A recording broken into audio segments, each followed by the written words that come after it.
आना जाना रहता है, यहाँ के सदस्यों में मेरा उठना बैठना रहता है। मुझे कई चीजें यहाँ की पता चली जो गलत चल रही है।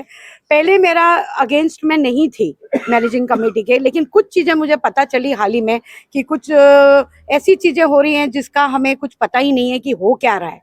हमें कोई सूचना दी नहीं जाती है क्या हो रहा है रीडेवलपमेंट से कंसर्न, हमें कितना टोटल एरिया मिलेगा, क्या कब काम शुरू होगा, कब खत्म होगा। हमारे को प्रॉपर वो 17,000 के रेंट पे अटके हैं। आज सर मैडम 17,000 में कोई 1 BHK मिलता नहीं है पूरे नवी मुंबई, खासकर नेरुल एरिया के हम रेजिडेंट्स हैं। तो इनकी सारी बातों को समझते हुए मुझे ऐसा लगता है कि हम लोगों को आगे आना चाहिए और बिल्डर जो अपनी मनमानी कर रहे हैं उनको हमको मनमानी करने नहीं देना है। हम लोग फिर उनके सामने एक बार अपना प्रस्ताव लेके जाएंगे, उनको बताएंगे कि हमको तकलीफ है सर, आप हमारे मांगों को पूरा कर सकते हैं तो आप आगे बढ़िए, वरना आप हमारे प्रोजेक्ट को छोड़ सकते हैं। हम बाकी और अच्छे PMC को लाएंगे और अच्छे बिल्डर को लाएंगे जो हमारी मांगों को पूरा करे और हम लोगों को एक सेटिस्फैक्ट्री जो है, एक हम लोगों को उम्मीद रहे कि हमारी जो प्रॉपर्टी आज हमने खरीदी है हमारे को उसका एक अच्छा वैल्यू भी मिले और हम लोगों को रीडेवलपमेंट में आगे आना है। हमारी कोई उसमें मनाही नहीं है, लेकिन सही पद्धति से सही तरीके से हम इसको आगे लेके जाना चाहते हैं। हमको सबका कॉन्फिडेंस, सबका हमको साथ चाहिए। जैसे कि प्रधानमंत्री जी कहते हैं सबका विकास, सबका साथ, सबका विकास, और सब उसी तरह से आगे बढ़ना चाहते हैं। धन्यवाद।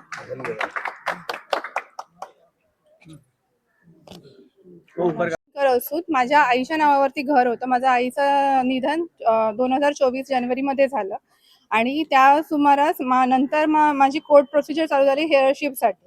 हेअरशिपचे सगळे डॉक्युमेंट्स मी दरवेळेला सोसायटीमध्ये जमा केलेले होते, पण मला सोसायटी मेंबर करून घेण्यासाठी त्यांनी जाम डिले लावला। सोसायटीचे NOC देण्यासाठी पण त्यांनी जाम डिले लावला। तर हे सगळं कुठेतरी हायलाईट झालं पाहिजे या सगळ्या गोष्टी। हा अक्षरशः मानसिक टॉर्चर होता। मला 10 वेळा फोन करून विचारावं लागायचं की माझे पेपर रेडी झालेले आहेत का, कारण मला त्यामुळे माझ्या कोर्टच्या ज्या केस संबंधीचे हे होते डेट्स होते, त्या तारखांवर तारखा पडायला लागल्या आणि मी हाऊसवाईफ नाही, मी वर्किंग आहे आणि हे वर्किंग एका साईडला जॉब सांभाळणं आणि एका साईडला या कोर्टच्या प्रोसिजर कंप्लीट करणं, त्याच्यामध्ये होणारा डिले, लागणारा माझा पैसा, हे तर ते लोक रिपेक मला करणार नाहीये। तर ह्या गोष्टीसाठी मला जाम मानसिक त्रास झालेला आहे सोसायटी मेंबर कडनं।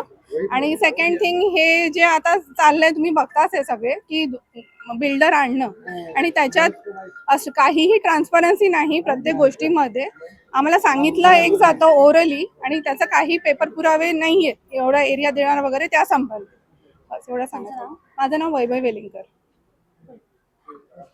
काही बोलायचं आणि असे संस्थेचे जवळपास 18 ते 20 सदस्य आजही बाहेर आहेत। जवळपास 8 ते 10 लोक अशी आहेत की ज्यांच्या हेअरशिप झालेल्या नाही आहेत, पण त्यांचे कन्सर्न जमा केलेले आहेत।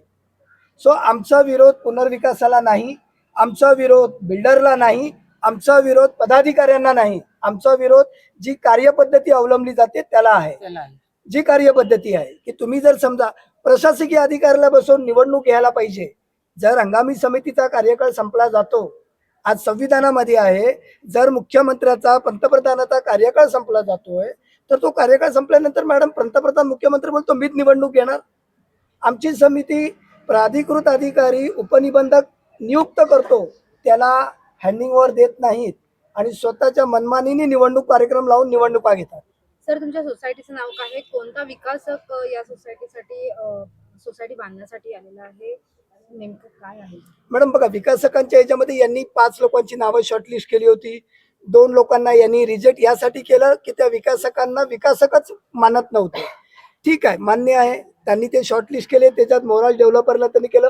मी परत एकदा आपणास प्रसार माध्यमांना सांगू इच्छितो, आम्ही 120 सदस्य कुठल्याही विकासकाच्या विरोधात नाही, पण ज्या पद्धतीने विकासक ही प्रोसेस करतोय, पदाधिकारी ज्या पद्धतीने ह्या प्रोसेस करतायत आणि शासन ज्या पद्धतीने ह्या गोष्टींना एक एक क्लिअरन्स देत आहे त्याच्या विरोधात आहोत।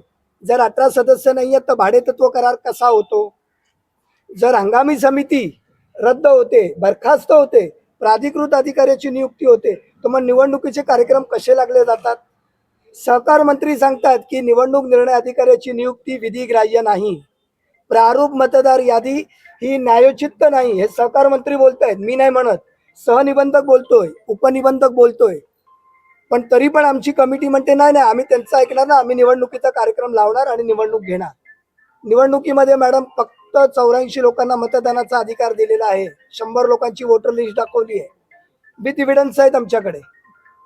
प्राधिकृत अधिकाऱ्याची नियुक्ती करून जवळपास त्या 20 लोकांना सदस्य बनवा, त्यांना मतदानाचा अधिकार द्या. त्याच्यात काही महिला आहेत, काही शेड्यूल कास्टचे आहेत, काही इतर अल्पसंख्याक आहेत. त्यांना उभं राहायचं मॅडम. तुम्ही त्यांना इलेक्शनला उभं राहायला देत नाही आहात.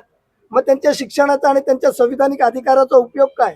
आणि जर असाच जर तुम्ही संविधानिक अधिकार घेणार असाल, त्यांना इलेक्शनला उभं राहायला देत नसाल, तर मग आम्ही महानगरपालिकेच्या इलेक्शनला वोटिंग का करावं? आम्ही सगळ्यांनी त्या इलेक्शनवर बहिष्कार टाकतो. क्या लगता है आपको? आम्ही ही जी महानगरपालिका आजच्या तारखेला जी निवडणूक घेत आहे आणि सगळ्यांना सांगते की सगळ्यांनी त्या दिवशी सुट्टी घ्या, घरातून बाहेर या, सगळ्यांनी मतदान करा. मग अशा पद्धतीने आमच्या घरासाठी आम्हाला मतदान करायचा अधिकार नाही, परंतु नगरसेवक निवडायला तुम्ही घरातून बाहेर या, प्रशासनाच्या काही गोष्टींसाठी तुम्ही घरातून बाहेर. मग मॅडम आम्ही या निवडणुकीवर बहिष्कार टाकतो ना. मी आज आम्ही 40 सदस्य आहे. सोसायटीचं नाव काय आहे? किती घर या सोसायटीमध्ये? मॅडम आमच्या सोसायटीचं नाव आहे silent valley cooperative housing society. 120 घरांची ही सदनिका असलेली गृहनिर्माण संस्था आहे, जी अपार्टमेंट ओनर्स असोसिएशन होती आणि ती कोऑपरेटिव्ह हाऊसिंग सोसायटीमध्ये आता 1-1.5 वर्षापूर्वी कन्वर्ट झाली.